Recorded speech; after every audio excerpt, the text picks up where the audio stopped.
Merci pour ce moment. Nous recommandons ces instants entre tes mains. Sois au contrôle, pas un homme, pas un pasteur, pas un frère, pas une sœur, mais toi et toi seul, sois au contrôle. Nous t'élèvons, Esprit de Dieu. Prends contrôle de nos vies, de nos pensées. Prends contrôle de ta parole. Parle-nous et enseigne-nous. Montre-nous des choses cachées qui feront en sorte que nos vies soient ouvertes, nos vies soient délivrées. Des choses qui feront en sorte que l'autel de Dieu soit rebâti dans nos vies, dans nos familles et à l'église de Dieu. Nous détruisons toute force du diable au nom de Jésus. Nous brisons toute puissance de l'ennemi qui ne confesse pas les noms de Dieu au nom de Jésus-Christ. Nous renversons tout raisonnement, toute pensée qui n'est pas de Dieu au nom puissant de Jésus-Christ. Merci au nom de Jésus. Amen. Amen. Gloire à Jésus. Je vous salue au nom de Jésus. Amen. Est-ce que vous allez bien? Amen. Gloire au Seigneur. En sa présence, il y a de l'abondance joie.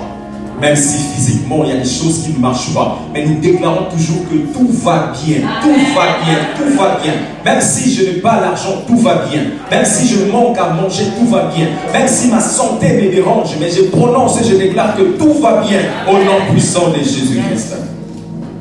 Gloire à Jésus. Alors, nous avons commencé depuis le dimanche passé un thème intitulé « Rebâtir l'autel de Dieu ». Rebâtir l'autel de Dieu. Est-ce que tu peux dire à ton frère qui est à côté de toi, rebâtis l'autel de Dieu? Gloire à Jésus. Nous bénissons Pasteur Samuel, là où il est. Je sais qu'il est en train de nous suivre. Nous le bénissons au nom de Jésus. Et nous prions que la faveur de Dieu soit sur lui. Bénissons les hommes de Dieu, Papa Paulin et toute l'équipe.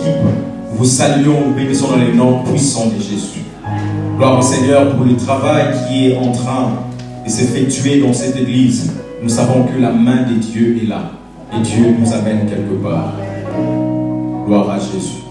Donc comme je disais, nous avons commencé depuis le dimanche passé avec ce thème « Rebâtir l'autel de Dieu ». Rebâtir l'autel de Dieu. Nous avons vu beaucoup de choses. Mais avant cela, j'aimerais nous inviter à lire la parole de Dieu. Dans le livre de 1 Roi chapitre 12, versets 26 à 33. 1 Roi chapitre 12, versets 26 à 33. Je prierai à l'Assemblée de se tenir debout afin d'honorer la parole de Dieu. Alors Janice peut nous faire la lecture, ou encore celui qui a le micro. 1 Roi chapitre 12, à partir du verset 26. Jéroboam dit en son cœur, le royaume pourrait bien maintenant retourner à la maison de David. Si ce peuple monte à Jérusalem pour faire des sacrifices dans la maison de l'Éternel, le cœur de ce peuple retournera à son Seigneur, à Roboam, roi de Juda. Et ils me tueront et retourneront à Roboam, roi de Juda. Après avoir demandé conseil, le roi fit 2 veaux d'or et il dit au peuple, assez longtemps vous êtes montés à Jérusalem. Israël, voici ton Dieu qui t'a fait sortir du pays d'Égypte. Il plaça l'un de ses veaux à Bethel et il mit l'autre à Dan. Ce fut là une occasion de péché. Le peuple alla devant l'un des veaux jusqu'à Dan. Jéroboam fit une maison de haut lieu et il créa des sacrificateurs pris parmi tout le peuple et n'appartenant point aux fils de Lévi. Il établit une fête au 8e mois, le 15e jour du mois, comme la fête qui se célébrait en Juda, et il offrit des sacrifices sur l'autel. Voici ce qu'il fit à Bethel afin qu'on le sacrifie au veau qu'il avait fait. Il plaça à Bethel les prêtres des hauts lieux qu'il avait élevés. Et il sacrifia sur l'autel qu'il avait fait à Bethel le 15e jour du 8e mois qu'il avait choisi de son gré. Il fit une fête pour les enfants d'Israël et il monta sur l'autel pour brûler des parfums. Amen. On peut s'asseoir. Alors depuis la semaine passée, nous parlons de ces thèmes, rebâtir ou rétablir l'autel de Dieu. Et dimanche passé, nous avons vu, pour ceux qui n'étaient pas là, nous avons essayé d'expliquer c'est quoi exactement un autel. Un autel. Nous avons notre texte de base qui est dans le livre Roi, là où on nous parle de l'histoire du prophète Élie et les prophètes de Baal et d'Astarté. Le roi Akab et sa femme Jézabel sont venus en Israël et ils ont amené les troubles. Jézabel a apporté ses prophètes, les prophètes de Baal, en Israël et les prophètes d'Astarté. Il y avait au total 450 prophètes de Baal et 400 prophètes d'Astarté. Je pense que le dimanche passé, j'avais dit 450 prophètes de Baal et 450 prophètes d'Astarté. Donc, il y avait 450 prophètes de Baal et 400 prophètes d'Astarté. C'est comme ça que la Bible dit. Donc, au total, Élie va défier 850 prophètes. Et lui, il était lui seul. Il vient voir Akab et dit, tu troubles le peuple de Dieu. Akab dit, c'est toi qui troubles le peuple de Dieu. Élie a dit, c'est toi au contraire qui troubles le peuple de Dieu. Parce que tu as ramené Jézabel, ta femme. Et elle a ramené ses prophètes ici en Israël qui sèment le trouble. Il y avait partout en Israël des hauts lieux. Tu voyais là où c'est écrit haut lieu, ça signifie simplement un autel. Il y avait des hauts lieux en Israël. Il y avait des autels partout. Mais c'était les autels de Dieu Baal et d'Astarté. Il n'y avait plus l'autel de Dieu en Israël. Et le peuple commençait à douter, à tâtonner. Mais qui est réellement le vrai Dieu? Parce que tous les peuples commençaient aussi à adorer les dieux Baal. Ils commençaient à clocher de deux côtés. Ils allaient à la fois auprès de Baal, l'adorer, et ils allaient aussi au temple pour adorer l'Éternel. C'était le mélange total. Et ça faisait 3 ans et demi qu'il n'y a pas eu de pluie, ni de rosée en Israël. Et c'est comme ça que Dieu a dit au roi, a dit au prophète Élie, va en Israël car je vais faire tomber la pluie. Élie a défié les prophètes de Baal en leur disant, nous allons bâtir 2 autels, un pour vous et un pour moi. Vous représentez les dieux Baal, moi je représente l'Éternel, le Dieu des armées. Nous allons bâtir 2 autels et mettre le sacrifice dessus.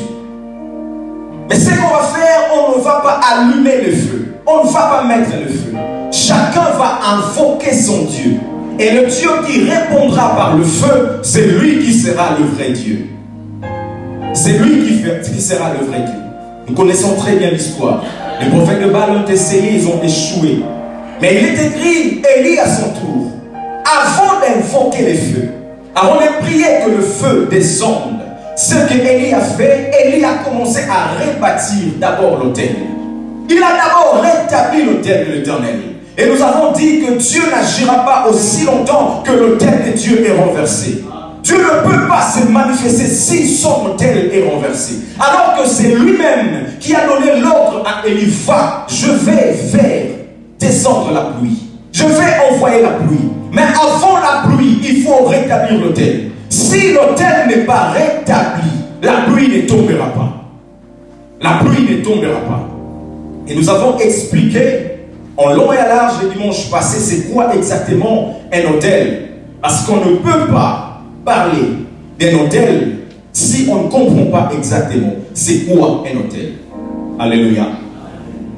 Est-ce que la régie peut nous balancer rapidement les images du dimanche passé? Parce que je verrai que chaque personne, même ceux qui n'étaient pas là, puissent comprendre exactement c'est quoi un autel.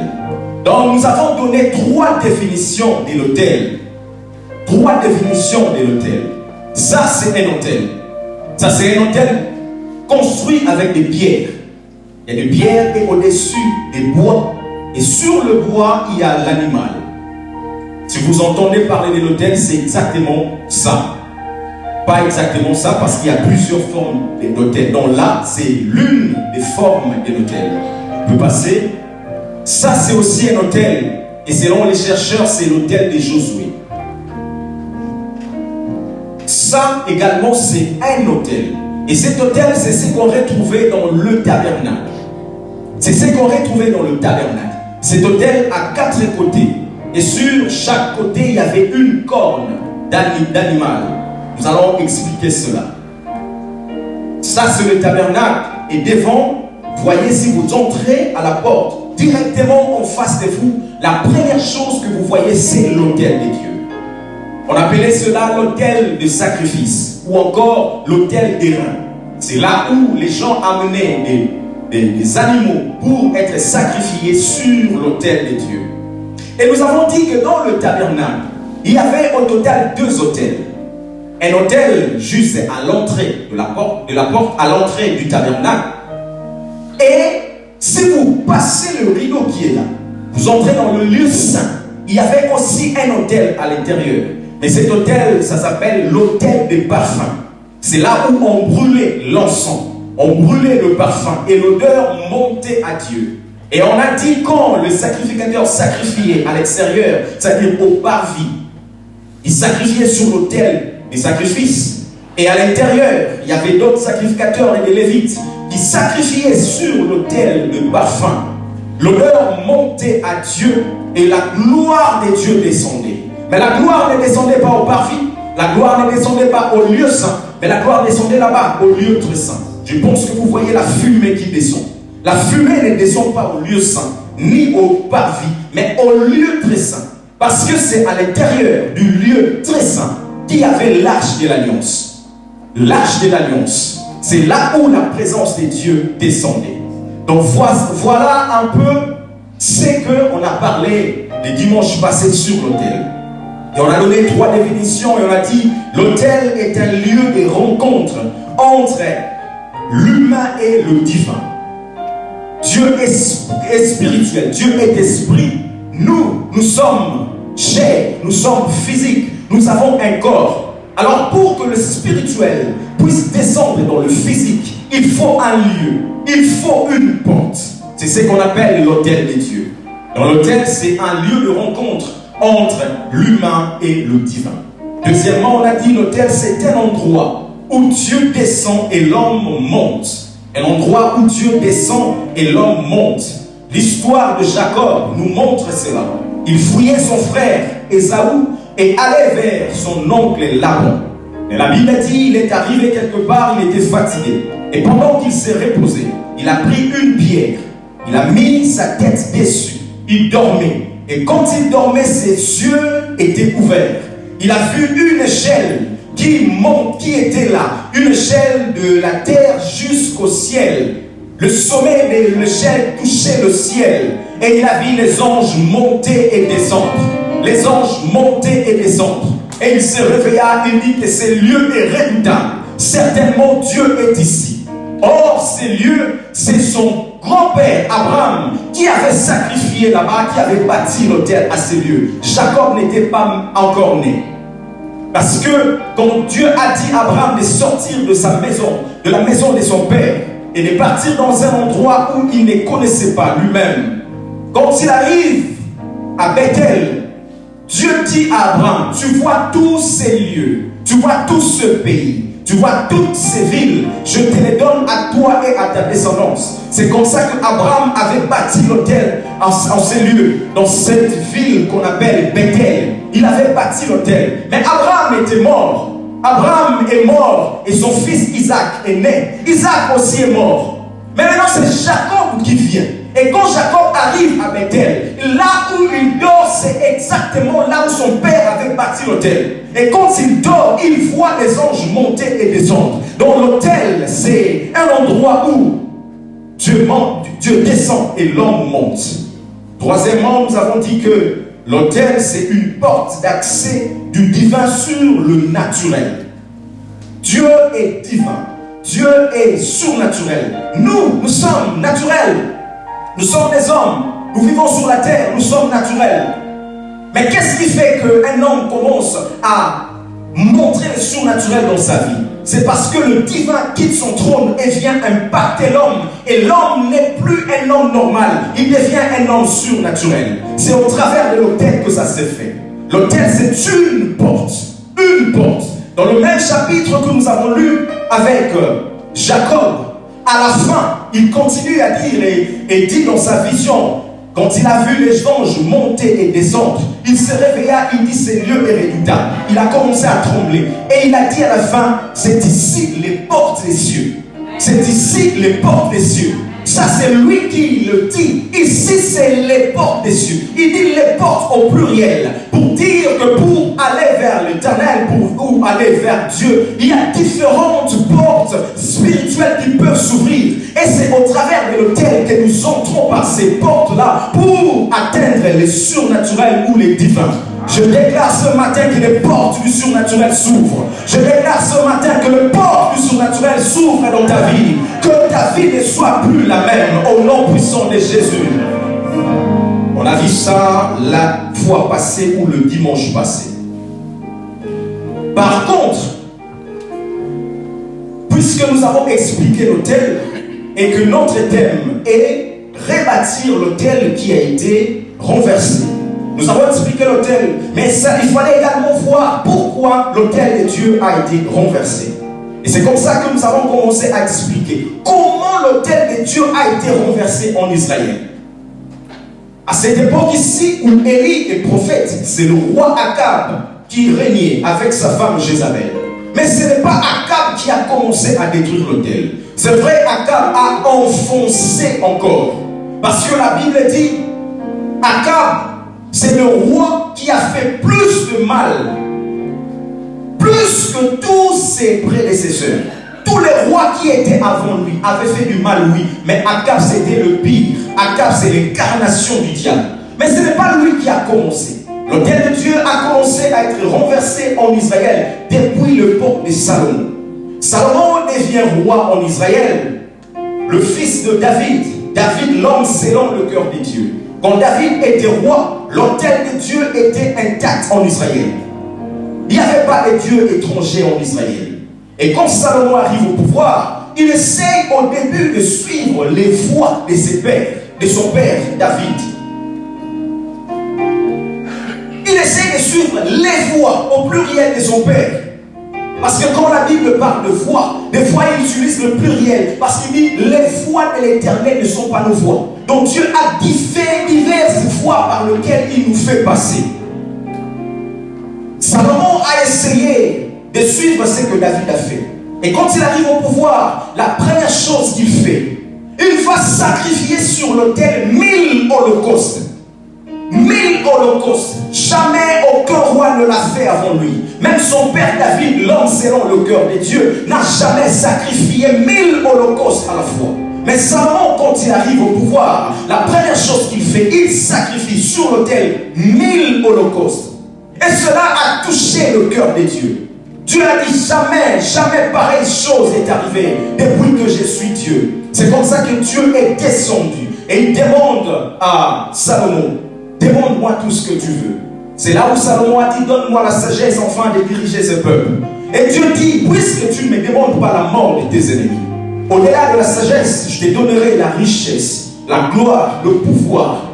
Et Dieu l'a fait. Salomon était le plus sage. Salomon était riche en extrême. Salomon avait le pouvoir, la gloire, à telle sorte que les rois, les reines quittaient les extrémités de la terre pour aller voir la sagesse et la gloire de Salomon. Mais à cause de la gloire, à cause de la puissance, à cause du pouvoir, à cause de l'argent, Salomon aima plusieurs femmes. Salomon aima plusieurs femmes. C'est ça l'inconvénient des fois du pouvoir. C'est ça l'inconvénient des fois de l'argent. Toi qui cherches l'argent aujourd'hui, as-tu le cœur de supporter la gloire? Toi qui veux la gloire, aujourd'hui, Dieu élève-moi, donne-moi la gloire. As-tu ce cœur de supporter la gloire de Dieu quand elle viendra?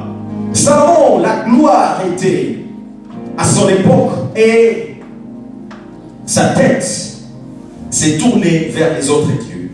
C'est-à-dire les femmes qu'il avait aimées. Au total, 1000 femmes. 7 sa femme et 300 concubines pour une seule personne. Il était fort. Hein? Je ne sais pas, ils faisaient comment. Et ces femmes, la majorité étaient des étrangères, des femmes que Dieu avait interdit à la nation Israël d'épouser. C'est vers ces femmes que Salomon est parti. Il a épousé ces femmes. Et la Bible dit que ces femmes ont chacune amené son Dieu. Chaque femme a amené son Dieu. Parce que c'était des Ammonites, c'était des Égyptiennes, c'était des étrangères. Ces femmes-là, elles ont apporté leur Dieu en Israël. Et il est écrit, Salomon, son cœur pencha vers les autres dieux. Son cœur pencha vers les autres dieux. Or, Salomon, c'est lui qui a bâti le temple. En Israël, il n'y avait eu jamais de temple. L'arche était dans le tabernacle. C'était des tentes portables qu'on pouvait déplacer à n'importe quel moment. Il n'y avait jamais de temple en Israël. David voulait le faire. Mais Dieu a dit à David, tu ne me bâtiras pas un temple parce que tu as le sang sur tes mains. C'est ton fils qui le fera. Donc Salomon, quand il arrive au pouvoir, c'est lui qui va bâtir le temple pour Dieu. Mais c'était quel temple qu'il a bâti? Quel temple? Il a orné le temple avec de l'or partout à l'intérieur. Le lieu saint où il y avait l'arche de Dieu, c'était tout en or. Quand tu entrais dans le temple, tu sentais, mais quelle beauté, quelle classe. Mais cet homme qui a bâti le temple pour Dieu, cet homme qui a offert 1000 holocaustes, quand Dieu donne le pouvoir, quand Dieu donne la richesse et l'argent, son cœur se tourne vers les autres dieux. Et il va commettre l'abomination. C'est là maintenant l'autel de Dieu a commencé à être renversé en Israël. La Bible dit Salomon bâtit des autels pour les dieux Moloch, pour les dieux Baal, pour les autres dieux. C'est-à-dire pour chaque femme qui avait amené son Dieu, Salomon a bâti un autel. Donc imaginez-vous, s'il avait 1000 femmes et que Salomon pouvait bâtir un autel pour chaque femme, donc c'est qu'il y avait plus de 1000 autels en Israël, des dieux étrangers.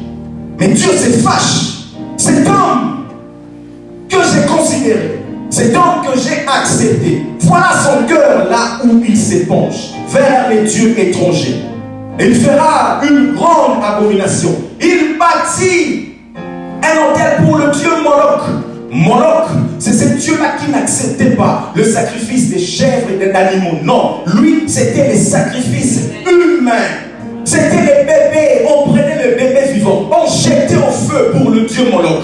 Mais Salomon va bâtir un autel pour ce Dieu. Ça veut dire, Salomon savait que ce Dieu-là accepte le sacrifice humain. Mais moi, je construis quand même un autel. Ça veut dire, Salomon a accepté de pouvoir tuer les gens pour le Dieu étranger. C'est là où Dieu se fâche et l'autel de Dieu a été brisé. A brisé à cette époque-là. Une personne ce matin, peut-être que tu as brisé l'autel de Dieu à cause des pratiques, à cause des choses que Dieu n'aime pas, à cause des choses que Dieu t'a interdites. Tu as brisé l'autel de Dieu. Tu as renversé l'autel de Dieu.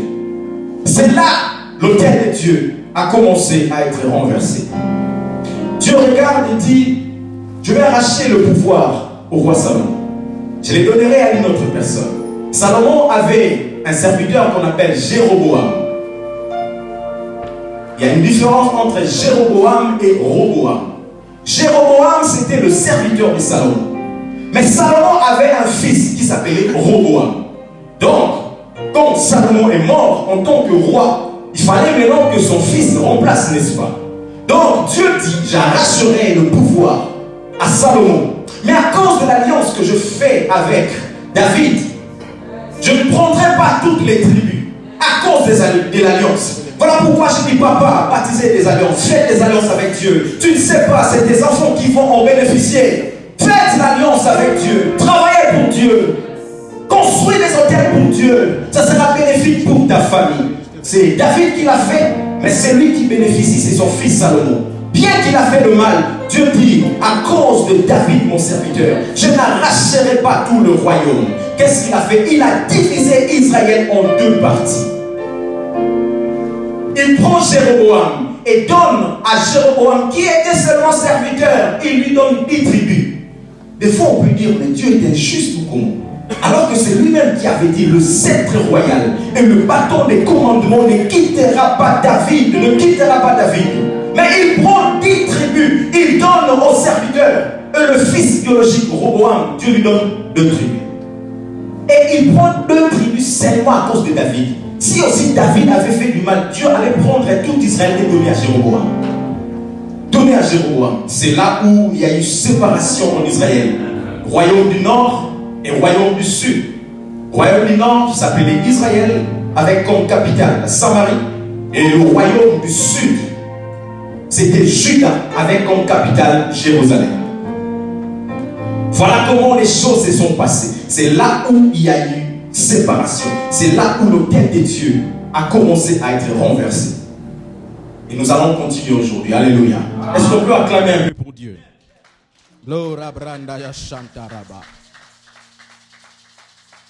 Alors aujourd'hui, nous allons voir un point qui s'intitule « Ce qui détruit l'autel de Dieu ». Ce qui détruit l'autel de Dieu. Est-ce que tu peux dire à ton frère « Ce qui détruit l'autel de Dieu ». Gloire à Jésus. C'est là où nous venons de lire dans notre texte de 1 Roi. 1 Roi chapitre 11, non, 1 Roi 26. 1 Roi 12, 26 à 33. C'est là où nous venons de lire. C'est là maintenant l'histoire de Jéroboam commence. Vous voyez, j'ai essayé d'expliquer depuis le début pour que vous compreniez. Parce que si j'ai commencé directement, Jéroboam, peut-être vous n'alliez pas comprendre. Il fallait que je commence là où j'ai commencé pour arriver là. Donc Salomon est mort, mais maintenant qui remplace Jéroboam? Jéroboam prend le pouvoir. Jéroboam prend le pouvoir. Est-ce qu'on peut nous mettre ce texte? 1 Roi chapitre 12, versets 26 à 33.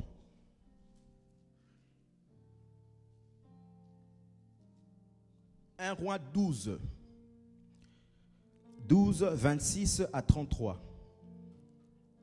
La Bible dit, Jéroboam s'est dit, tel que les choses se présentent, les sujets de mon royaume pourraient bien retourner sous l'autorité du fils de David. Si ces peuples montent à Jérusalem pour faire des sacrifices dans la maison de l'Éternel, le cœur de ce peuple retournera à son seigneur Roboam. Donc, voilà pourquoi j'ai expliqué Jéroboam et Roboam. Vous comprenez?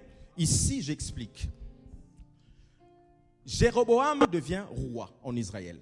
Comme Israël est divisé, or le temple que Salomon avait construit, c'était à Jérusalem. Maintenant, puisqu'il y a eu division du pays, le temple se retrouve au sud, là où dominait Roboam, le fils de Salomon. Vous comprenez l'histoire? Donc le temple d'Israël que Salomon avait construit, c'est à Jérusalem, là où dominait Roboam, dans le royaume de Juda.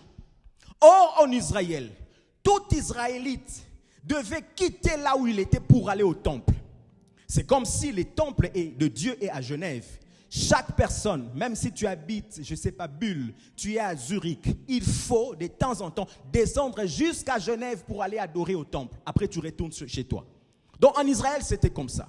Bien que dans différentes villes, il y avait, on appelle ça comment? Des synagogues. Il y avait des endroits où les gens se réunissaient un peu, mais il fallait aller au temple. Parce que c'est là où était le sacrificateur, c'est là où il y avait tout. Donc maintenant, puisqu'il y a eu division, le peuple qui était sous l'autorité de Jéroboam, du royaume du nord, de temps en temps descendait au royaume de Juda pour aller adorer au temple. Donc, ils quittaient leur pays et leur roi, allaient jusqu'à Jérusalem, ils adoraient, après ils revenaient. Ils adoraient, ils rentraient. C'est comme ça que le cœur de Jéroboam, quand tu l'as vu ça, c'est là maintenant il commence à dire, si ces peuples montent à Jérusalem pour faire des sacrifices dans la maison de l'Éternel, le cœur de ce peuple retournera à son seigneur Réhoboam. Donc il avait peur, moi j'ai le pouvoir, mais si ces peuples continuent à aller là-bas, le cœur de ce peuple va retourner vers Roboam, le fils de David. Moi je vais perdre le pouvoir. Moi je ne suis que serviteur, c'est vrai, Dieu m'a fait grâce, je deviens roi. Mais il avait peur, il commençait à avoir peur. Ah, moi je veux perdre mon royaume, je veux perdre le pouvoir. Tous ces peuples vont aller là-bas. Et qu'est-ce qu'il fait? Il a dit, ils me tueront et retourneront à Roboam, roi de Juda. On continue. Après avoir demandé conseil, il faut souligner ici. Après avoir demandé conseil, le roi fit 2 veaux d'or. Et il dit au peuple, assez longtemps, vous êtes montés à Jérusalem. Israël, voici ton Dieu qui t'a fait sortir du pays d'Égypte. Cet homme va commettre l'abomination la plus grande. Dieu l'a choisi pour préserver la lignée de David, pour préserver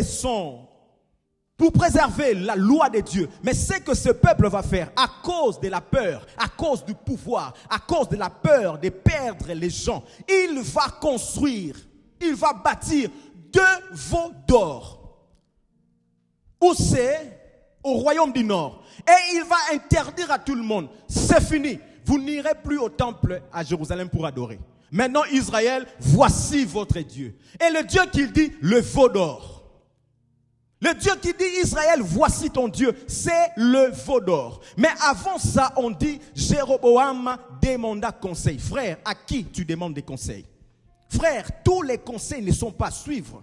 Tu ne peux pas écouter tout le monde. Parce que cet homme a demandé conseil. Les gens qui étaient autour de lui, c'est eux qui ont donné ces conseils au roi. À bâtir des dieux, des idoles. Nous allons commencer à adorer ça. Nous allons baptiser ces idoles. Nous allons donner à ces idoles le nom de l'Éternel.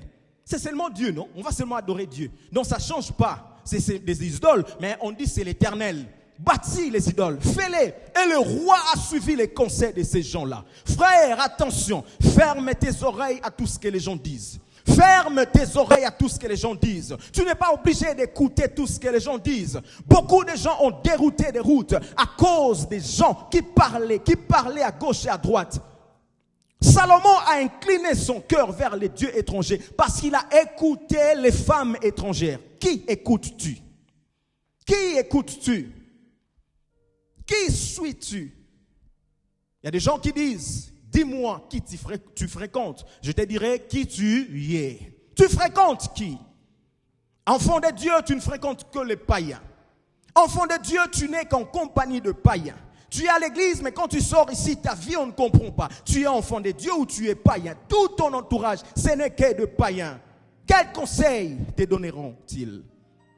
Ce roi a suivi les conseils et il a bâti 2 veaux d'or. On continue. Il plaça l'un de ces veaux d'or à Bethel. Erreur grave. Il prend les veaux d'or qu'il a fait. Le Dieu qui ne bouge pas. Une statue. Il appelle cela Dieu. Il va prendre le veau d'or et va le placer à Bethel. Or, Bethel, c'était la maison de Dieu. Or, à Bethel, il y avait l'autel de Dieu qui était bâti depuis Abraham. Et quand Jacob est venu, il a renforcé l'autel. Il a pris la pierre, il a mis de l'huile dessus. Il a dit, c'est ici la maison de l'Éternel. C'est ici les portes des cieux. Mais ce roi va prendre le Dieu idole, le Dieu étranger, va mettre là où il y avait l'autel de Dieu à Bethel. Donc il vient détruire et renverser l'autel de Dieu qui est à Bethel pour mettre l'autel du diable, l'autel maléfique, l'autel des dieux de Baal. C'est l'erreur grave que ce roi a fait. L'erreur grave que ce roi a fait. Frère, cette pratique, c'est pratiquement ce que tout le monde fait. Beaucoup de gens font cela. Beaucoup de gens font cela. C'est l'erreur qu'il va commettre. Un autel à Bethel et un autre hôtel à Dan. 2 hôtels qu'il a bâtis. Et ici, il va faire quoi? Il va interdire les gens d'aller adorer à Jérusalem. Frère, c'est lui qui t'interdit d'aller à l'église. Il faut le fuir. C'est lui qui t'interdit de suivre Dieu. C'est une mauvaise personne. C'est lui qui te dit ne va plus à l'église, ne va plus dans cette église, ne va plus prier. C'est une mauvaise personne. Il ne faut pas la suivre. Combien nous sommes influencés par les amis? Un frère à l'église qui trouve une copine dehors, il commence à fuir l'église parce que sa copine ne veut plus que le frère parte à l'église. Et sa copine ne donne que des programmes les jours des cultes. Dimanche, mais non, dimanche, tu vois, à midi, on doit aller manger quelque part, donc tu vois. Et le frère dit, bon, le dimanche, je serai un peu occupé, je ne viendrai pas parce que j'ai un programme. Quel programme? Le programme des péchés, le programme d'aller faire la fornication. Vous détruisez l'autel de Dieu, vous détruisez l'autel de Dieu. Les gens qui ont des programmes seulement au moment du culte, ils abandonnent Dieu à cause de l'entourage. Nous irons avec des amis faire des choses. Nous allons faire ça, nous allons faire ça. Ici, le programme de Dieu, des fois ici, il n'y a personne, il n'y a personne, il n'y a personne. Mais que fais-tu aux heures des cultes? Que fais-tu aux heures des cultes? Le roi Jéroboam va faire une chose abominable.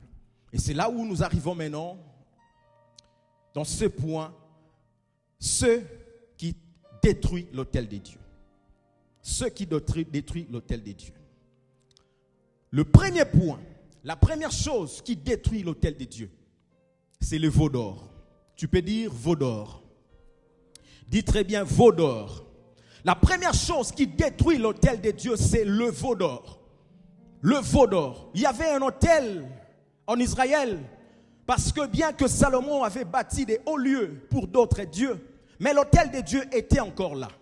Il y avait un mélange, bien sûr. D'un côté, l'autel de Dieu, et de l'autre, l'autel de Baal et d'Astarté et d'autres dieux. Mais ici, ce roi, qu'est-ce qu'il fait? Il préfère détruire l'autel de Dieu pour mettre le veau d'or, pour remplacer par le veau d'or. Mais c'est quoi un veau d'or?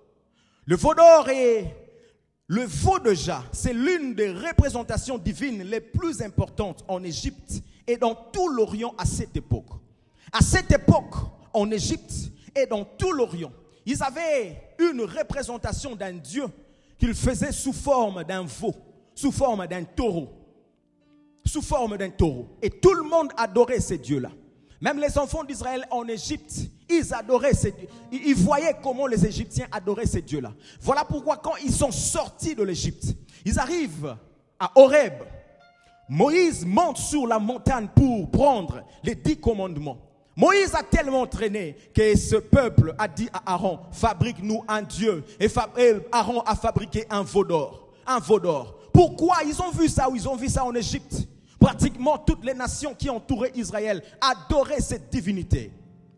Adoraient cette divinité qui avait la forme d'un veau, d'un taureau. Le veau d'or était une idole que le peuple adorait à la place du vrai Dieu. Une idole que le peuple adorait à la place du vrai Dieu. Frère, tout ce qui prend la place de Dieu dans ta vie, c'est le veau d'or. Tout ce qui prend la place de Dieu dans ta vie, c'est le veau d'or. Le veau d'or détruit l'autel de Dieu. Nous avons aujourd'hui des veaux d'or dans nos vies. De chrétiens mais avec des veaux d'or. De chrétiens mais avec des veaux d'or à côté. Il y en a qui ont des grands veaux d'or. Pas possible, tu ne peux même pas expliquer. Tout ce qui prend la place de Dieu, c'est le veau d'or. C'est le veau d'or. Tout ce que tu aimes plus que Dieu est une idole et c'est le veau d'or. Une idole, c'est tout ce que tu donnes l'importance plus que Dieu. Voilà pourquoi, quand on parle de l'idole, ce n'est pas seulement une statuette qui est devant toi, devant qui tu vas t'agenouiller, non. Une idole, ça peut être ta famille. Ah, tu aimes ta famille plus que Dieu, ça devient un veau d'or. Une idole peut être ton travail, oui. Oui, le travail peut prendre la place de Dieu et devenir une idole. On a tellement de veaux d'or aujourd'hui, de chrétiens avec des veaux d'or. Ta femme peut être un veau d'or. Tu aimes ta femme plus que Dieu. Tu aimes ta femme plus que Dieu. Tu penses que si elle n'est plus là, toi, tu n'existes plus. Tu aimes ton mari, tu aimes ton copain plus que Dieu. Ton copain est un veau d'or. Ton mari peut être un veau d'or. Tu aimes tellement l'argent que tu peux tout faire, sacrifier même les membres de ta famille. L'argent pour toi, c'est une idole. C'est un veau d'or. Or, le veau d'or, c'est ce qui a détruit l'autel de Dieu, l'autel de Dieu. Aujourd'hui, l'autel de Dieu est renversé à l'église parce que nous avons des veaux d'or, veaux d'or. Nous venons prier, adorer, mais nous avons des veaux d'or. Les choses qui prennent de l'importance plus que Dieu. Ah, s'il y a le programme de Dieu et à côté il y a un autre programme, nous préférons aller dans notre programme qu'aller au programme de Dieu. C'est un veau d'or. Les amis prennent la place de Dieu. Nos activités prennent la place de Dieu. Veau d'or. Dieu me dit de te dire aujourd'hui, enlève le veau d'or dans ta vie. Enlève le veau d'or. Examine-toi. Qu'est-ce qui prend plus de la place dans ton cœur que Dieu? Qu'est-ce que tu aimes plus que ton Dieu? C'est un veau d'or. Tu aimes tellement tes enfants que Dieu commence à être jaloux parce que c'est Dieu qui te l'a donné. Dieu t'a donné le travail. Dieu t'a donné tout ce que tu as. Dieu t'a donné la santé. Mais tu aimes ça plus que Dieu. Et Dieu devient jaloux. La Bible dit notre Dieu est un Dieu jaloux. Notre Dieu est un Dieu jaloux. Voilà pourquoi beaucoup de gens voient des choses arriver dans leur vie. Des fois, Dieu peut frapper une personne. Des fois, ce n'est pas le diable forcément. Des fois, c'est Dieu lui-même. Des fois, c'est Dieu lui-même. Ton argent peut être un veau d'or. Abandonnons le veau d'or, Église de Dieu. C'est ce qui détruit l'autel de Dieu. Vous savez, nous parlons de rebâtir l'autel de Dieu. Mais on ne peut pas bâtir l'autel de Dieu si nous n'avons pas commencé par détruire l'autel du diable qui existe. Parce que Dieu, on ne le mélange pas. Il n'y a pas à la fois l'autel du diable et l'autel de Dieu et Dieu est en train de se manifester. Non, il faut commencer par détruire les vieux autels pour construire l'autel de Dieu. Et avant que la gloire descende, il faut commencer par rebâtir l'autel qui a été renversé. Voilà pourquoi ici nous sommes en train de voir quels sont les points qui renversent l'autel de Dieu. Nous venons prier à l'église, nous voulons que la gloire descende. Des fois, nous ne voyons pas la gloire parce que si Dieu veut agir, il voit un autre Dieu, il voit un autre Dieu, il voit des veaux d'or. Les veaux d'or sont des dieux qui remplacent la place de l'Éternel. La place de l'Éternel. La main de l'Éternel n'est pas courte pour toucher, mais ce sont vos péchés, vos crimes qui empêchent sa main. La main de Dieu n'est pas courte pour toucher, mais ce sont les veaux d'or qui empêchent sa main de toucher. La main de Dieu n'est pas courte pour te toucher, ce sont les veaux d'or, les idoles, les idoles. Abandonne les idoles. Tu aimes tellement ta vie plus que Dieu, ça devient un veau d'or. Ça devient un veau d'or. Que Dieu nous aide. Que Dieu nous aide. Et je déclare dans cette église, veau d'or, dégage au nom de Jésus. Veau d'or, quitte ma vie au nom de Jésus. Veau d'or, quitte ma famille, quitte mon entourage au nom puissant de Jésus-Christ. Nous refusons les veaux d'or. Nous les refusons parce que ça brise l'alliance. Le veau d'or casse l'alliance et renverse l'autel de Dieu. Une personne que Dieu aimait beaucoup, à un moment, voulait aussi avoir un veau d'or. C'est Abraham. Vous savez, Abraham n'avait pas d'enfant. 75 ans, Dieu l'appelle. 80 ans, il dit, mais Dieu, tu m'as donné de promesses que j'aurai un enfant, mais je n'ai pas toujours. Dieu lui dit, je te donnerai un enfant. Sors, regarde le ciel. Qu'est-ce que tu vois? Dieu, je vois les étoiles. Il dit, telle sera ta descendance. Regarde sur la terre, qu'est-ce que tu vois? Je vois le sable. Peux-tu compter les sables que tu vois? Non, je ne peux pas. Telle sera ta descendance. Que des promesses, mais Abraham ne voyait rien. Mais je m'en vais mourir. Et l'héritier de ma maison, c'est Eliezer, mon serviteur. Ce n'est pas un enfant qui sera mon héritier. Dieu lui dit, je te donnerai un enfant. Finalement, Dieu donne à Abraham un enfant dans sa vieillesse. Mais l'enfant que Dieu donne à Abraham, Abraham commence à aimer trop cet enfant, à trop cajoler cet enfant. Et cet enfant commence à prendre la place de Dieu. Cet enfant commençait à prendre la place de Dieu. Isaac commençait à prendre la place de Dieu parce qu'Abraham l'aimait tellement beaucoup. Abraham a même chassé son propre fils Ismaël, le premier-né, à cause d'Isaac.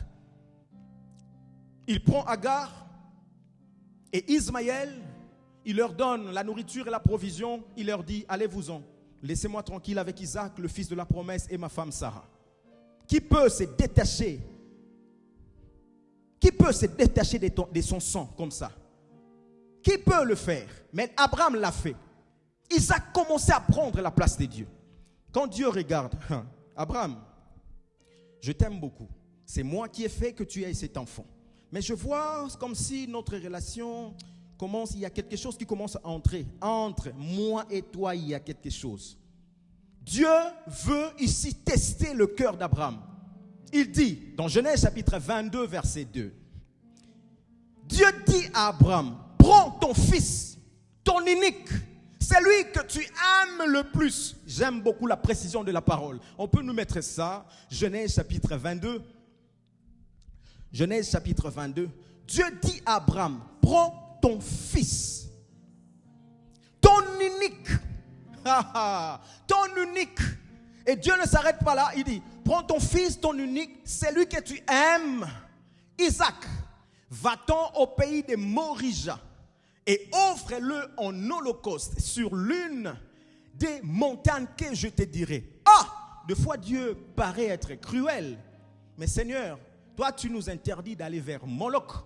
Parce que c'est Moloch qui aime, qui accepte les sacrifices humains. Maintenant toi-même tu me demandes d'offrir mon fils. Mais qu'est-ce qui se passe? Dieu ici voulait voir le cœur d'Abraham. Il voulait voir si réellement le cœur d'Abraham n'est plus avec lui. S'il aime son fils plus que Dieu. C'était une preuve. C'était un moyen que Dieu voulait tester le cœur d'Abraham. Prends-moi ton fils, ton unique. Ce matin, tu as un fils unique que tu aimes le plus. Tu as un fils unique. Tu as un Isaac ce matin. Qui est ton Isaac? Ton mariage, c'est ton Isaac. Ton argent, c'est ton Isaac.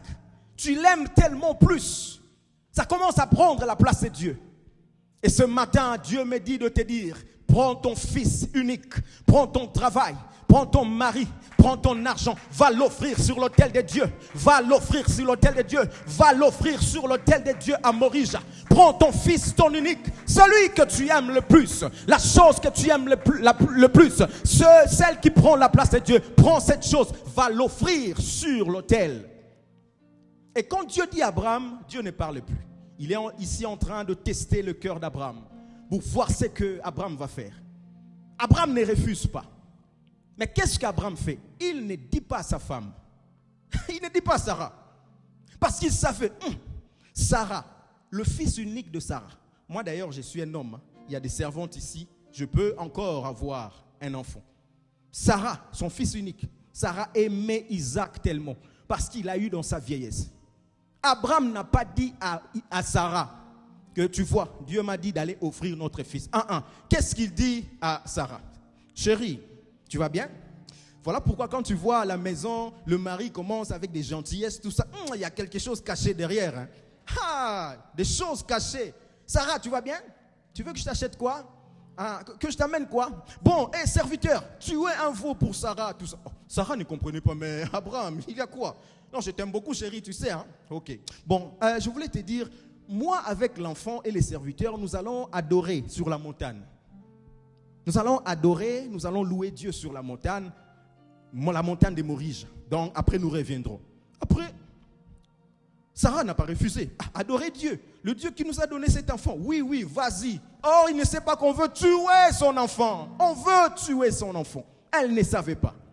Elle donne la permission. Des fois, nous donnons des permissions comme ça. Après, on va découvrir, c'était comme ça, tu m'as menti, tout ça. Bon, bref, je ne sais pas dans le couple, est-ce qu'il faut qu'il y ait de secrets ou pas? Bon, là, je ne sais pas, entre guillemets. Alléluia.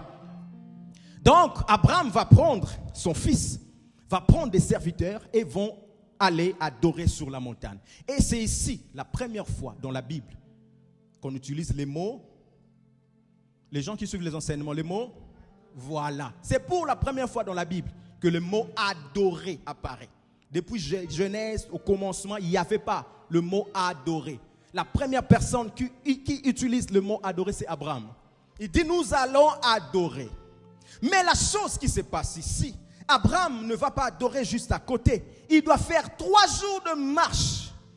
C'est-à-dire 3 jours de marche. Je regarde mon fils. Vraiment, toi, tu vas mourir, hein? Bon, je marche quand même. Toi, tu vas mourir, hein? Je marche quand même. Quel cœur de foi Dieu nous éprouve pour voir notre cœur. Il y a des gens ici, quand Dieu dit quelque chose, il accepte. Oui, Seigneur, je veux faire. Mais quand un jour passe, 2 jours, on commence à voir. Non, ce que Dieu m'a demandé, c'est trop. Père, tu vas me comprendre, je ne peux pas faire. Combien de fois nous avons fait des vœux à Dieu, nous n'avons pas réalisé. Nous n'avons pas réalisé. Or, Dieu voulait tester le cœur d'Abraham. Finalement, ils marchent 3 jours. Ils arrivent près du mont Morija. Ils voyaient la montagne de loin. Abraham dit encore à ses serviteurs, bon, vous restez ici. Moi et l'enfant, nous allons monter pour adorer. Donc il veut enlever tout empêchement, tout encombrement, tout ce qui peut l'empêcher de pouvoir offrir quelque chose à Dieu. Ce matin, enlève tout ce qui peut t'empêcher d'offrir à Dieu, tout ce qui peut t'empêcher à adorer Dieu, tout ce qui peut t'empêcher à servir Dieu. Enlève. Il voulait se débarrasser. Il ne voulait pas que quand il va mettre le fils ou l'enfant sur l'autel, qu'un serviteur puisse l'attraper et dire, maître, mais tu es assassin, tu veux tuer ton fils. Il voulait se débarrasser de tous ceux qui pouvaient l'empêcher de bien exécuter le plan de Dieu. D'exécuter le plan de Dieu. Finalement, il arrive sur la montagne, Abraham va sacrifier son fils. Et quand il prenait le couteau, Dieu, il va arriver jusqu'au bout pour voir ta fidélité jusqu'au bout. Dieu pouvait dire au bas de la montagne, bon, vraiment Abraham, j'ai compris que tu m'aimes, bon, retourne quand même. J'ai vu que tu m'aimes. Non, Dieu a laissé Abraham monter. Le fils commence à poser la question, mais papa, tu dis que nous allons offrir du sacrifice, faire une offrande. Je vois ici le bois, je vois le feu, mais où est l'holocauste? Où est le sacrifice? Abraham répond, mon Dieu pourvoira, rebrado shara. Je dis à une personne ce matin, le Dieu que nous servons va pourvoir, va pourvoir, va pourvoir. Même si nous ne voyons pas de sacrifice, même si nous ne voyons pas des choses, le Dieu que nous servons va pourvoir. Ils arrivent sur la montagne, il veut mettre la main sur l'enfant et Dieu dit, stop, maintenant je vois que tu m'aimes. Donc avant, Dieu doutait que Abraham le met. Tu vois que c'était une preuve. Maintenant, je vois que tu m'aimes. Parce que Dieu ne veut pas qu'il y ait séparation ou qu'il y ait quelque chose au milieu entre toi et lui. Entre toi et lui. Ce matin, qu'est-ce qui te sépare de Dieu? Quel est le vaudor de ta vie? Quel est le vaudor qui se place entre toi et Dieu et qui t'empêche de servir Dieu comme il faut? Dieu te dit de se débarrasser de cela. On ne peut pas commencer à bâtir l'autel de Dieu si nous avons des idoles. On ne peut pas commencer à rebâtir l'autel de Dieu si nous avons des veaux d'or. On ne peut pas. Tu sais, on peut dire rebâtir l'autel. Nous venons ici, nous allons la rebâtir. Au nom de Jésus, nous rebâtissons l'autel. Nous arrangeons l'autel. Ça ne se passe pas comme ça. Les choses spirituelles, il faut savoir comment ça se passe. Si tu ne te débarrasses pas des vieux autels, si tu ne te débarrasses pas des choses qui t'empêchent d'adorer, si tu n'arranges pas l'autel, la gloire de Dieu ne descendra pas. Les choses qui détruisent l'autel de Dieu et font fuir la gloire de Dieu, les veaux d'or, les idoles. Deuxième signification de veau d'or, vous savez, le veau d'or, c'est une image d'un bœuf. Parce que le veau avait l'image d'un bœuf. C'est vrai, en réalité, les dieux égyptiens, c'était des taureaux. Donc, c'était la forme humaine avec une tête de taureau. C'était des démons que ces gens-là adoraient. Donc ici, quand Israël et tous ces peuples de l'Orient représentaient ces dieux-là, c'était un taureau ou un veau. Donc quand on dit taureau, des fois c'était un veau. C'est comme ça qu'ils les représentaient. Mais un veau, si vous voyez effectivement, le veau a une image d'un bœuf. Et un bœuf, c'est un animal qui pourvoit à beaucoup de besoins humains, vous savez. Parce que le bœuf donne du lait, le bœuf donne de la viande à manger. La peau du bœuf, on peut se servir de ça pour faire des habits, faire des manteaux, faire des chaussures. Donc le bœuf, c'est un animal qui donne beaucoup, qui pourvoit à beaucoup de besoins humains. Maintenant, quand on voit l'image du bœuf, c'est-à-dire l'homme représente le bœuf et dire voici ton Dieu. C'est-à-dire les gens viennent adorer ces dieux sous forme d'un Dieu ou de quelque chose qui va pourvoir à leurs besoins. Je viens vers le bœuf parce que le bœuf va me donner du lait. Je viens vers le bœuf parce qu'il va me donner de la viande. Il va me donner les habits. Il va me donner des chaussures. Je viens vers le bœuf pour le faire. Il y a beaucoup de gens qui viennent à l'église pour des besoins matériels. Ils considèrent Dieu. Là, si tu fais ça, tu considères que Dieu c'est un veau d'or. Vous pensez adorer Dieu, mais Dieu pour vous c'est un veau d'or. Parce que vous venez à Dieu parce que Dieu va me donner du lait. Dieu va me donner de la viande. Dieu va me donner des habits. Dieu va me donner le mariage. Dieu va me donner l'argent. Et les gens qui viennent avec des besoins comme ça, une fois qu'ils ont ça, ils disparaissent. Voilà pourquoi nous plairons à l'église. Le pasteur va prendre son temps. Un fidèle qui appelle le pasteur. J'ai un problème, prie pour moi. Le pasteur va jeûner. Le pasteur va prier. Quand tu es béni, tu fuis. Tu sais comment ça fait mal au cœur de Dieu. Parce que tu considères que Dieu c'est un bœuf. Quelqu'un ou une personne qui va pourvoir à mes besoins. Nous venons à Dieu parce que nous voulons prendre quelque chose. Mais nous ne venons pas avec un cœur qui adore. Nous ne venons pas avec un cœur qui adore. Nous considérons Dieu un bœuf, c'est lui qui pourvoit. Dieu donne-moi le travail. Dieu donne-moi ça. Dieu donne-moi ça. Après, quand Dieu te donne, tu changes de position. Tu changes de position. Dieu ne doit pas être un bœuf. Dieu ne doit pas être un pourvoyeur seulement. Mais Dieu doit être un Dieu.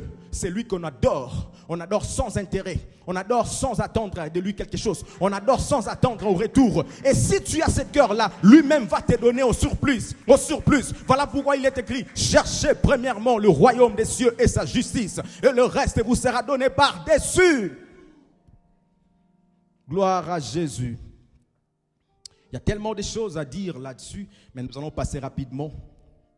Alors, ces pratiques d'adoration des veaux d'or étaient courantes dans l'Ancien Testament. C'est courant dans l'Ancien Testament. En Égypte, pratiquement le Moyen-Orient, tous ces peuples adoraient le veau d'or, le taureau. Mais je vous dis que ces pratiques n'ont pas fini. Ces pratiques continuent encore jusqu'à aujourd'hui. Jusqu'à aujourd'hui, les gens continuent à adorer les veaux d'or. Est-ce qu'Olivier, tu peux nous balancer les images que je donnais là? Prends à partir de 6e page. Ça, c'est les veaux d'or. Mais vous voyez, tout autour, il y a des gens qui sont là. Et ces veaux est en or. Je pense qu'ils ont dépensé pour faire ça. Les gens qui sont tout autour de ces veaux pour l'adorer parce qu'ils les considèrent comme leur Dieu. Tu peux passer? Voyez les gens qui se prosternent. Comme j'avais dit, ces dieux avaient la forme humaine, mais sa tête, c'était un veau. C'était un taureau. Donc quand on se prosterne devant le veau d'or, en réalité, ce n'est pas une statuette, c'est une divinité, c'est un démon. C'est un démon. Les gens adorent Lucifer, adorent le diable. On peut continuer? Vous voyez? Et ça c'est moderne. Hein? Ça c'est pas, vous voyez l'image ici, ce n'est pas des anciennes images. Hein? Ça on ne va pas dire c'est dans le temps de Moïse et de Pharaon parce que les gens ne s'habillaient même pas comme ça. Vous voyez? Ça c'est vraiment de nos jours. Mais vous voyez devant qui ils se prosternent? Un veau d'or. Et ce veau d'or est fait, vous allez voir, dans un endroit très propre, très classe. Mais tout autour, c'est des gens qui l'adorent. Vous allez voir que les gens qui l'adorent, c'est des décideurs de ce monde. C'est les autorités de pays. Les gens qui prennent des décisions. Mais devant eux, il y a le veau d'or. Parce qu'en réalité, ce veau d'or n'est pas le veau que vous voyez. C'est Lucifer lui-même, c'est le diable en personne. Ces pratiques existent encore jusqu'à aujourd'hui. Ces gens-là renforcent leurs autels. Les satanistes renforcent leur autel. Vous ne pouvez rien faire si la décision ne vient pas de ces gens-là. Ils adorent le veau d'or. C'est un dieu, une divinité. On peut passer. Vous voyez, ici c'est en Amérique, dans le Wall Street. Ce taureau a été construit, bâti. Pour ceux qui ont déjà visité l'Amérique, je pense que vous pouvez, peut-être que vous êtes déjà passé par là. C'est sur la rue. C'est là où l'économie des États-Unis se décide. Là où la bourse américaine se passe. Et c'est là où ils ont placé un taureau.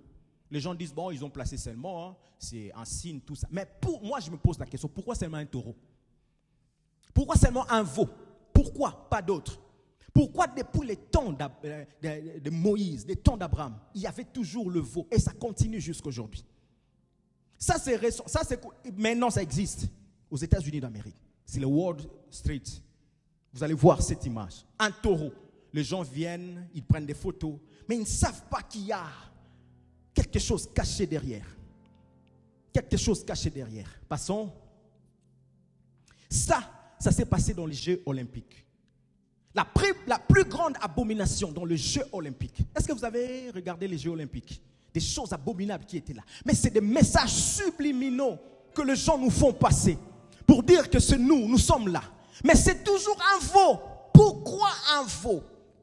Pourquoi un veau d'or? Le diable s'incarne derrière les choses. Il ne viendra pas te dire je suis là, non. Et vous allez voir ces veaux. Regardez les gens tout autour. Comment ils sont à genoux. Quand ces veaux passent, les gens s'agenouillent. Et quand vous êtes dans le stade, vous allez dire, bon, écoutez, c'est une cérémonie. Hein. Oh, ils ont bien fait leur cérémonie. Hein. Hein, le jeu olympique, c'était magnifique, ils ont bien fait. Mais vous savez ce qui se cache derrière les images, derrière le message. Le satanisme ne se cache plus. Ils veulent vous montrer que nous renforçons notre autel. L'autel maléfique est tellement renforcé. C'est pour cela que vous allez voir le mal. Frère, si vous êtes un homme de l'esprit, vous allez voir que ces derniers temps, il y a des ténèbres dans le monde. Il y a les ténèbres d'une manière pas possible, comme ça n'a jamais été. Des présidents qui passent devant pour vous dire la bête de l'événement est là. Quelle bête parle-t-il? Mais il parle de la bête, le diable.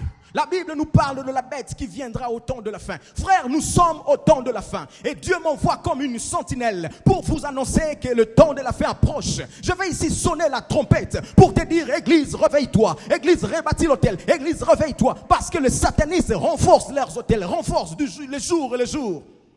Ils tuent les gens. Ils égorgent les gens. Les gens meurent. Les gens font des accidents. Ils ne savent pas ça vient d'où. Ça vient des autels maléfiques. Vous allez voir dans chaque ville, dans le rond-point, il y a des statues bizarres. Vous pensez que c'est l'art, ça fait beau. C'est des hôtels qui sont placés dans des ronds-points, dans des carrefours, dans des villes. Vous allez voir, c'est des statues qu'on a mis, mais c'est des hôtels qui parlent contre vous. Voilà pourquoi vous ne comprenez pas. Sur l'autoroute, il y a toujours des accidents. Toujours des accidents. Il faut que le sang humain coule parce que les hôtels maléfiques demandent le sang humain. Mais les enfants de Dieu dorment. Les enfants de Dieu dorment. Tu dors encore. Tu dois rebâtir l'autel de Dieu. Parce que si l'autel de Dieu n'est pas rebâti, si l'autel de Dieu est renversé, de l'autre côté, c'est l'autel du diable qui prend la place. Le diable commence de plus en plus à prendre la place et le pouvoir dans nos familles, dans nos vies. Dans nos vies. Passons. Ça, c'est le jeu olympique. Toujours un veau d'or. Il est là. Ça, c'est 2024. Ça, c'est en France. Ce que j'avais montré avant, je pense, c'était en Angleterre, je pense. Ça, c'est en France. Cette année, le veau d'or. Pourquoi le veau d'or? C'est la bête. Le symbole du diable. L'incarnation du mal.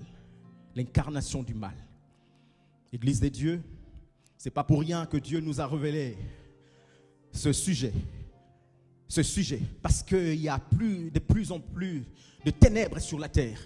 Les enfants de la lumière doivent se réveiller. Réveillez-vous, enfants de la lumière. Réveillez-vous, éclairez tout autour de vous. Éclairez vos familles. Éclairez vos entreprises. Éclairez, amenez la lumière. Il est écrit que vous êtes la lumière du monde et le sel de la terre. On n'allume pas une lampe pour la mettre sous le toit ou sous les lits. On la met sur le toit afin qu'elle éclaire. Tu es la lumière. Va éclairer. Éclaire ton environnement. Éclaire ta famille. Éclaire ton quartier. Éclaire ta salle de classe. Éclaire ton entreprise parce que tu es la lumière. Tu es la lumière. Dieu nous demande de rebâtir l'autel de Dieu. Nous allons voir dans les prochains jours comment rebâtir et comment renforcer notre autel afin que l'autel maléfique ne puisse pas avoir le pouvoir sur nous. C'est dommage, les enfants de Dieu, ils subissent des autels de famille. Mais c'est un enfant de Dieu qui prie. Tu pries, tu gênes, mais tu subis les autels de ta famille. Parce que ces autels sont forts. Vous allez voir, on va mettre un cas là-bas. On prend deux personnes. Quelqu'un qui a un problème, qui est possédé ou qui est malade. On prend une personne pour prier pour la personne qui est là. Elle va prier au nom de Jésus, au nom de Jésus, au nom de Jésus. Ah, tu vas prier 2 heures du temps. Bon, frère, on va continuer demain. Bon, voilà. Une autre personne peut venir. Elle ne crie pas. Elle vient seulement. Esprit mauvais, lâche ses corps. Tout l'esprit sort. La personne tombe. La puissance tombe sur elle. Vous pensez que c'est quoi? Les deux sont des enfants de Dieu, n'est-ce pas? Mais l'un, son autel est très fort. Son autel est renforcé. Quand l'autel est renforcé, ça amène l'autorité. Quand l'autel de Dieu est renforcé, ça amène le pouvoir. Église de Dieu, nous voulons avoir le pouvoir et l'autorité. Nous devons renforcer nos autels et arrêter de subir les autels de famille. Des choses bizarres se passent dans nos familles où nos parents, nos grands-parents ont sacrifié des vies humaines. Ils sont partis faire des alliances avec le diable, le pacte avec le démon pour avoir l'argent, pour avoir le pouvoir. Mais c'est les générations futures qui sont en train de subir. Votre grand-père avait beaucoup d'argent. Toi aujourd'hui tu souffres, est-ce que tu as l'argent? C'est parce qu'il a sacrifié toute la génération. Il y a un autel au niveau de la famille qui crie. Mais tu es celui ou celle qui doit t'élever pour détruire les autels de la maison de ton père. Tu dois détruire les autels de la maison de ton père. Et c'est ce que Dieu a dit à Gédéon. Gédéon, lève-toi, prends un taureau, va dans ta maison, détruis l'autel de Baal de ton père. Et après avoir détruit cet autel, tu vas bâtir un autre autel et tu vas mettre le sacrifice. Ça, c'est l'autel de Dieu. Mais avant de bâtir l'autel de Dieu, il faut commencer par détruire les autels maléfiques. Je dis et je déclare dans cette église, tout autel diabolique qui s'est levé contre cette église, nous te détruisons au nom de Jésus. Tout autel diabolique qui s'est levé contre ta fille, ta famille, contre ta vie, nous les détruisons au nom puissant de Jésus. Ah, nous voulons rebâtir l'autel de Dieu, mais nous allons commencer par détruire les autels du diable. Les autels diaboliques parlent contre nous. Ça parle contre nous. Vous savez pourquoi ces gens sont forts? Parce que ces gens renforcent leurs autels. Ah, tu vas aller parler à un oncle, mais cet oncle a déjà tué 25 personnes. Il y a les sangs la nuit qui crient, qui renforcent sa vie. Et si toi tu dis seulement au nom de Jésus et tu n'es pas fort, voilà pourquoi tu vas faire des prières, tu vois comme s'il y a des choses qui ne marchent pas. Toi aussi commence à renforcer ton autel, renforce ton autel. Tu auras la force plus que lui, tu auras le pouvoir plus que lui. Et pour le faire, commence par te débarrasser des veaux d'or. Tu ne peux pas renforcer l'autel de Dieu en gardant des veaux d'or, en gardant les idoles, en gardant le péché. Ça ne fonctionne pas. Débarrasse-toi de cette fille, débarrasse-toi de l'impureté, débarrasse-toi du mal.